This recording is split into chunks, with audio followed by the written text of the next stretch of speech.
There's a lot of stuff that comes into doing this. History, logic, memory, patience, all that stuff that you need to do this consistently, and I wish I had at least half that. So, the 2020 Royal Rumble winner is Drew McIntyre. Real quick. I'm right! I'm finally right for once! Oh my god, I get my predictions right! Yo, no. Everything's gonna change. Everything's gonna shrink. We're gonna have David Benoit signed, and he's gonna do a killing gimmick, right? Oh god. Okay. Alright. Monday Night Raw, January 27th.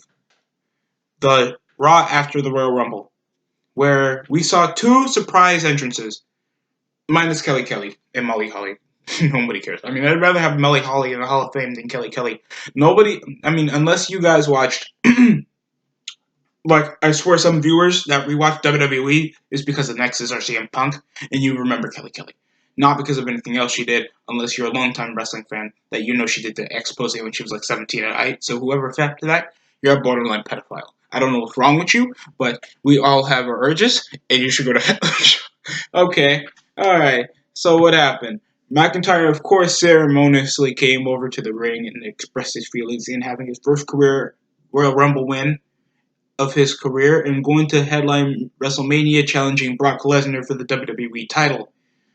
Don't know Brock Lesnar. He came out number one, announcing that 2 weeks before the Royal Rumble. And had like at least how many eliminations?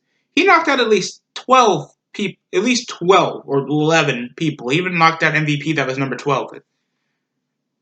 Came up until McIntyre himself eliminated, and he standing in the final three with the last remaining participants. AJ Styles suffered a shoulder injury by a spear by Edge. Shocker. Injury suffered by a guy who had a long-time neck injury. Like 3-2.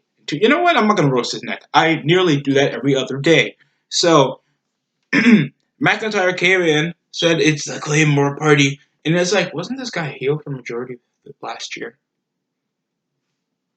Came around calling himself the next big thing, being cocky, talking trash, having these squash matches. A babyface doesn't get squash matches. Ever. Well, at times. Not that much. McIntyre hasn't got a real challenging threat in the ring since that triple threat match he had with Styles and Orton that he won. It was supposed to be that primitive rivalry that he had with Orton that got overshadowed by the return of Edge, so it looks like they were getting a storyline for that in the main event. Spoilers! And then he had a challenge anybody that came into the ring, so it was the OC. When I mean OC, I mean minus AJ Styles, Carl Anderson, and Luke Gallows came and get fucking squashed by McIntyre, hitting I think a Future Shock DDT on Gallows and hit a Claymore kick on Anderson.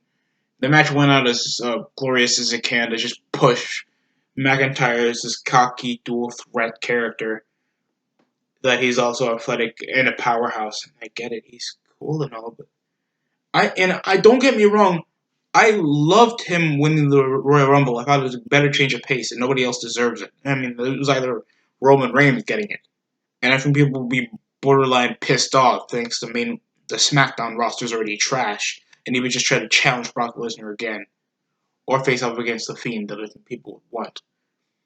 Thanks to this roster is so underdeveloped, I think it's better that we just give McIntyre the win. As much as people might disagree, it's a better push. He has a better look, way more interesting in the ring.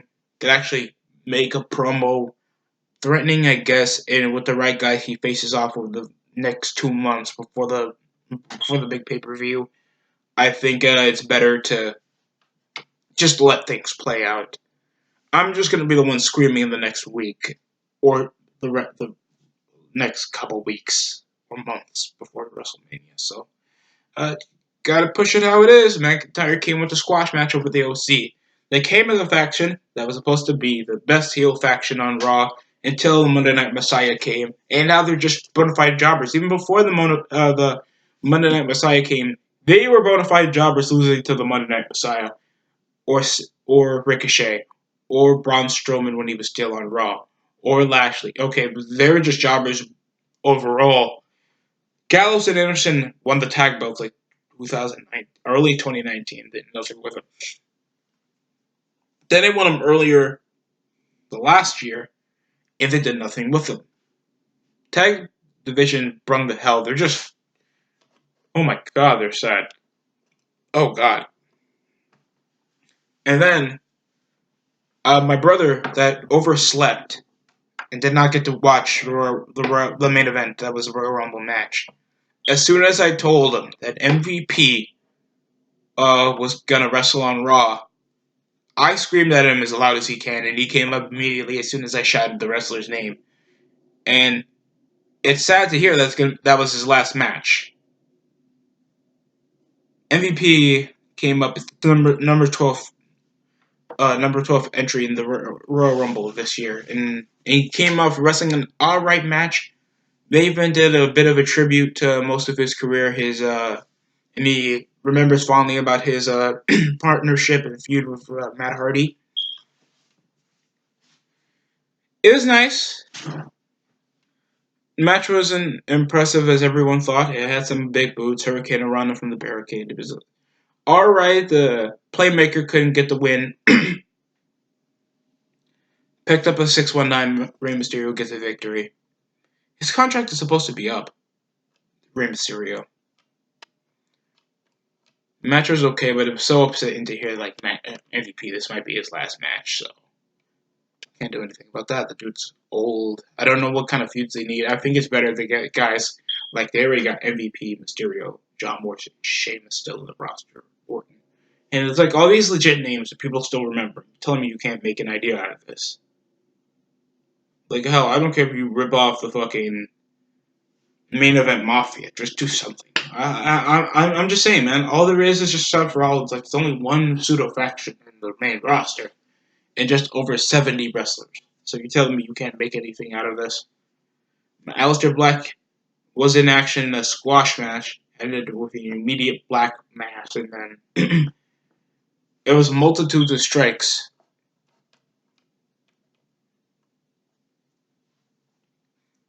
That he put up, and I think he faced off against. No, it wasn't Anthony Bennett. That was like later on the show, but he faced off against some jobber, won immediately, then cut a promo like, I'm not going to wait for somebody to keep knocking on me. I'm going to chase them.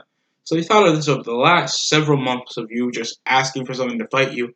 You beat a guy 3 times in a row, and you're telling me now you want a new challenge? Now he's thinking that he should be chasing? That he should be the hunter?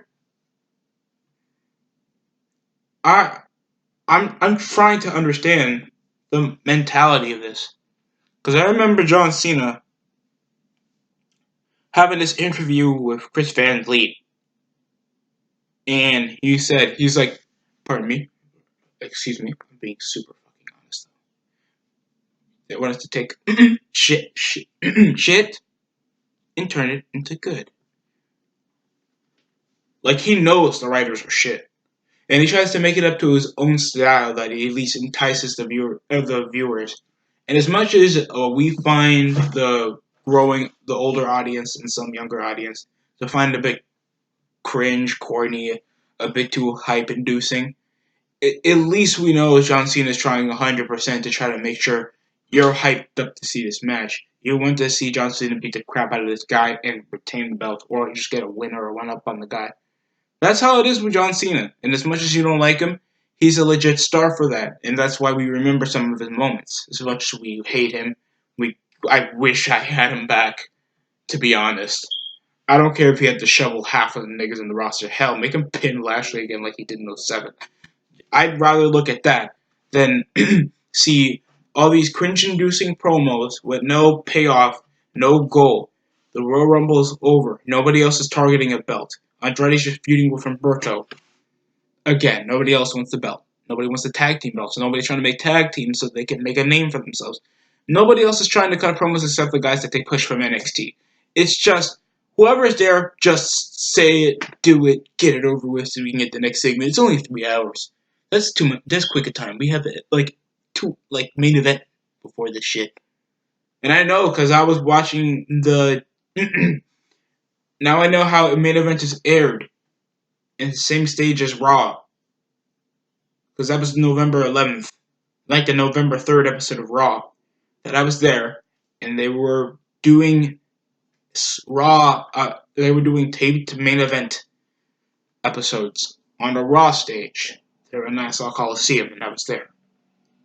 It's cringe. It's terrible. It's weird. I don't even know why you need that much extra wrestling. Some of your jobbers already don't even get that much screen time to begin with, and you bring like NXT, 205 Live, NXT UK, SmackDown, and Raw. You're telling me that you still need a main event to exist on this planet.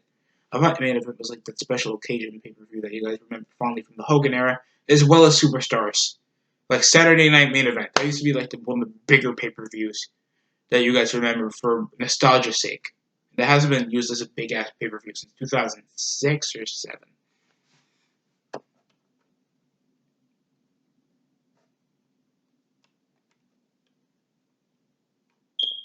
So next up was the tag team title defense involving Seth Rollins and Buddy Murphy defending their Raw tag team titles for the first time against Samoa Joe and Kevin Owens.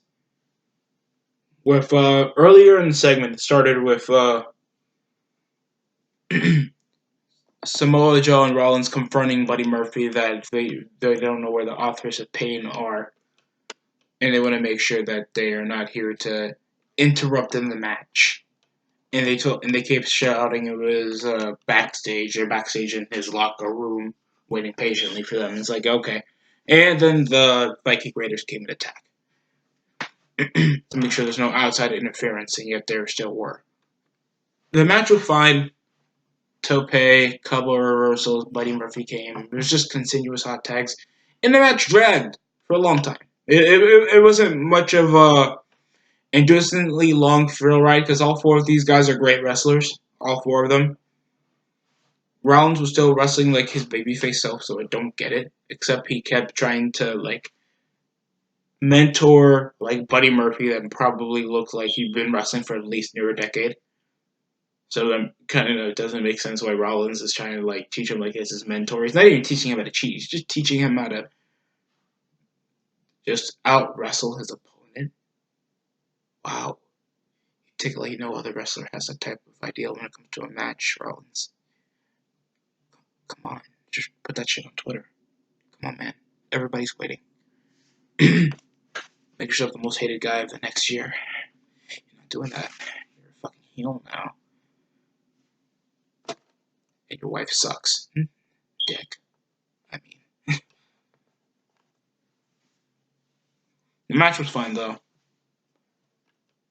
It came up with a roll-up victory over the continuous strikes coming from Rollins. Buddy Murphy picked up the pinfall. Rollins dishing out another curb stomp. And Buddy Murphy picked up the roll-up for the win. 1, 2, 3. It's over. Buddy Murphy and Seth Rollins regained the tag team titles with Authors of Pain greeting them along the way.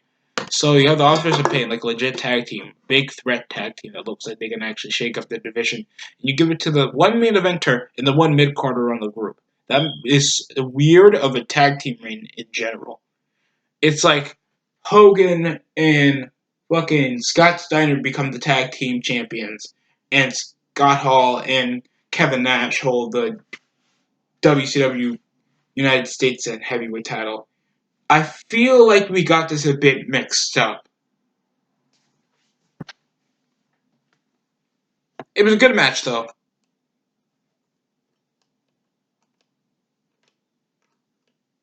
So that's all I'm going to say about that. It was a good match. Awkward, laid back, underwhelming finish. Next up, we had Humberto face off against Andrade in a rematch finish for the United States title. I got to see a bit of the match. It was okay because the stream kept buffering. And all I could say is, I'm saying stream because I don't have cable where I could watch every channel now. Things. I'm going to hit the cut costs, obviously. So, Humberto, I think Hammerlock DDT'd Andrade from the outside of the ring. Roll up. There was also a big moonsault from Andrade. From Carello. but Zelina Vega broke up the pinfall, and it was a DQ finish because of Zelina Vega. And Andrade just got yeah, I'm from Brazil. Just sent Andrade drew in the steel steps and dropped him with a hammerlock DDT on the floor like he did to him weeks ago. It's like, okay, that's cool, payback time. But Humberto's, he's like the most basic illegal fucking baby face in the world. Why would he do something as like vengeful as that? Like, I understand you took him out of TV for several weeks, but dude, it's like, yeah, dude, you can barely speak a lick of English. Calm the fuck down, like you're an actual threat. Because you feuded with a different guy for the U.S. title, and you lost nearly every one-on-one match with him, except that one time you had a roll of victory thanks to the Street Profits. Humberto, you're already a jobber, and you barely even spent on over a year in the fucking main roster. You're in 205 Live. Sit down. You know how many times we had guys called up on 205 Live, and they still had mediocre careers? Or left the company? Look at Austin Aries. Look at fucking Kalisto. He was a former United States champion, a two-time United States champion. And nobody even remembers that because he's a bona fide jobber and he sticks with a team called the Lucha House Party where they toss pinatas everywhere. I'm not trying to be racist. Legit, watch old episodes of Raw from last year. They kept doing that shit. And it did not go well for a guy that formerly held on to the United States title. They treat R-Truth like he's a mentally retarded, and people still remember at least that he won the U.S. title early last year on SmackDown. So I don't know what's wrong with y'all. I'm just pointing the facts. They don't give a shit whoever feuds.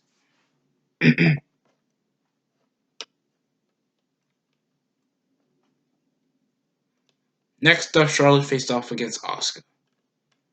Charlotte didn't have a promo involving her winning the Royal Rumble. Most successful woman. She's trying to pick who will who she will challenge for the for the women's title at WrestleMania. Why am I talking like this? Uh, People were thinking it was going to be Rhea Ripley because obviously they're trying to push up NXT to be the third brand, the third option, and I find it quite nice. Except nobody really cares. Why would she challenge? Why would she go for a belt she obviously outgrown over the past couple of years? All I'm waiting for is Ronda Rousey to face off against Charlotte. That's all I would rather watch. I don't care about Rhea Ripley. She's a tremendous talent. She's tall. Nobody cares. And NXT was supposed to be that growing point for these guys to come to SmackDown and Raw. Now they're trying to treat NXT like that brand, even though it's only on UST on a fucking Wednesday. And I still watch Dynamite more than NXT. And then now NXT's on television now. It's still barely even. It's still under the 800,000. So chances of that being like watched, I don't know what's the problem. I'm still not gonna watch it. I don't care. It was just flurry of strikes, a big boot.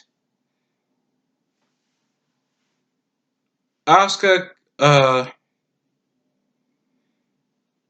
somehow got tapped out. So her feuding with Becky Lynch just got overshadowed immediately because Becky Lynch now got that win out of her shoulder. Like that was bugging her for an entire year. It wasn't a dream match, and at least say another word or underdog match. It was just a wrestling match. The match was good though. I don't know if I'm gonna upload my Royal Rumble review because I thought of rewatching the pay per view because there were some technical difficulties. So yeah, that might take a bit of time for my Rumble review. The Raw review will come out this weekend, so please be ready for that. So Charlotte wins. She had cockiness to put up beforehand. She didn't make any targets. And nobody cares. Thanks, these women wrestled like 3 times already. They wrestled at WrestleMania. They wrestled on a random Raw. And they wrestled on Raw for no damn reason. It was not even a number one contenders match to see who would face off against Charlotte and Becky at Super Showdown. I think that's our next show next month. Nobody cares.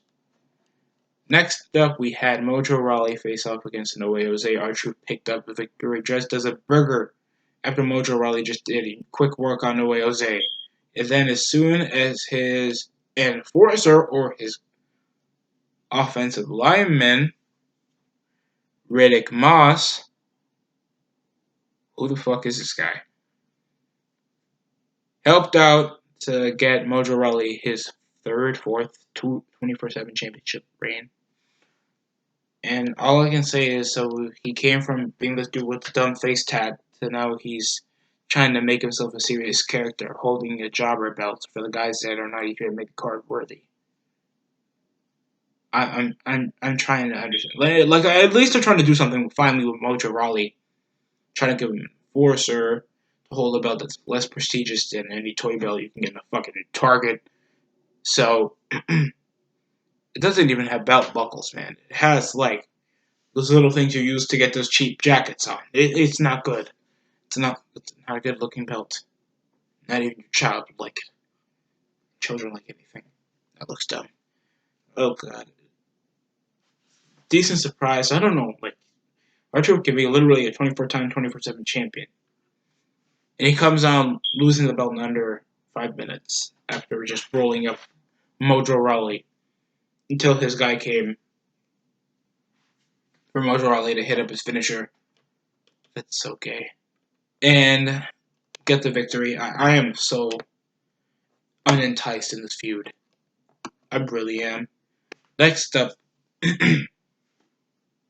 Liv Morgan picked up a victory over Lana one-on-one. Lana was in the Royal Rumble, and these guys both obviously eliminated each other in the Rumble match that I remember. Because it didn't buffer at all. And these guys had a match that Lana came around just screaming 25% of the match. And he continued to over headlocks. The match was so slow paced, and it just came up these tiny little midget girls just not doing anything, not even telling a story, except that Lana was a bit bi-curious. So, yeah. If, I was about to say bi-furious and make a Scott Pilgrim reference, but I think y'all wouldn't get it. You'll watch my shit. But still, just ended up with Liv Morgan picking up the roll-up victory. The match was so terrible. The match was bad. Like, the match was bad. This story's still going. I know they'll just do 50-50 booking shit. We got another month for this. It's already near the end of January. And I thought the New Year shit started like a week ago. Like, it's bad. Jared King Lawler just said that, oh no, oh great, Liv Morgan won.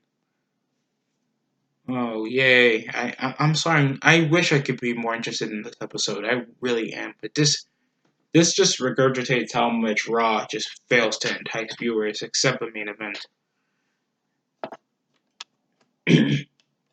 And then jobber number 647 got the same rushed routine of Eric Rowan trying to show him the little dumbass pet. We don't even have hints what it looks like. Bites him, then Iron Claws him, chokeslam. Doesn't tell any more of a story than that. He came from being accused of nearly killing a man on SmackDown, having a personal feud with that, having his own old tag team partner Luke Harper come out, making something interesting out of that. Then Superstar Shake-Up, then the draft fucks it up again, and made sure Eric Rowan just becomes a rip-off Braun Strowman that's older, slower, and less compelling. You know what? I really just hate Rowan. Because he thought, oh, I'm a diamond in the rough. I'm different. I'm not a tool when most of your shit been a silent big tool for anybody. Then we had Edge in the most shocker moment that people want to put up, like the best part of why I wanted to watch Raw. And all I could say is, fine, take it as you will. I liked Orton and Edge segment. Cool how Orton wanted to bring up the past and how Edge changed his life, helped him stay in the right path.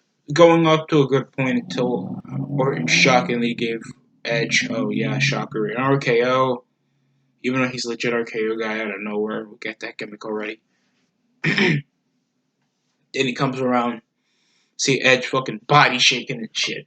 It was that was scary for me because he came from 3 neck infusions.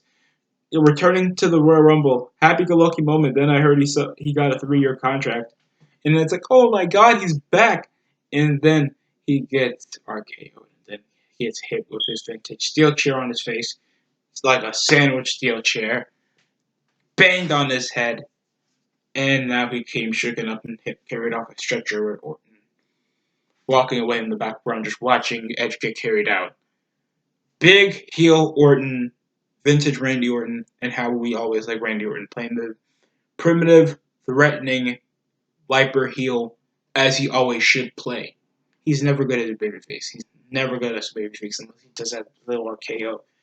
The best part of Raw, hands down, I get it already. I know. I'm just not going to sugarcoat it from everybody else that only watches Raw for like some of the highlighted moments, like a super kick every fucking week. I'm sick of that. Raw was okay. It gets a 5 out of 10. Other than the Andrade match and MVP coming back, seeing Edge having Orton like change his feud with AJ Styles to Edge, McIntyre winning the Rumble, then just squashing two heads. In the crappy match that Lana and Liv Morgan had, I have to give it a 5 because you got to see the fans actually excited to see a wrestler back. It's somebody we all love. So, yeah, I'm happy to at least see the ending. It was great to see Edge on Raw again. We haven't seen since like 2000, I think 12. I think no, 24. No, we haven't seen since Raw 25. So, yeah, let's see Edge again. This was another mediocre episode of Raw with small stints that it could be good. And it's like Paul Heyman. He's such a good writer. You know you still have to deal with multiple writers, right? He's only there for a tiny bit of creative. You know how much crap they have to pass in to make sure this show is watchable. And it's still not. You literally have to fast forward. If this was on the network right now, there would be fast forward to just see Edge get RKO'd. That's what everybody's gonna say. It gets a 5 out of 10. It was at least watchable for that moment just to see Edge again. And I think a Monday Night Raw show should always have a reason to be watched. Other than the pseudo good match there should always be a moment to watch an episode of Raw. Either for the stipulation, a wrestler, or a match. Other than that, the show is forgettable. And that's all I'm going to say. Thank you for watching this DST show. Oh my god, hopefully next month gets better.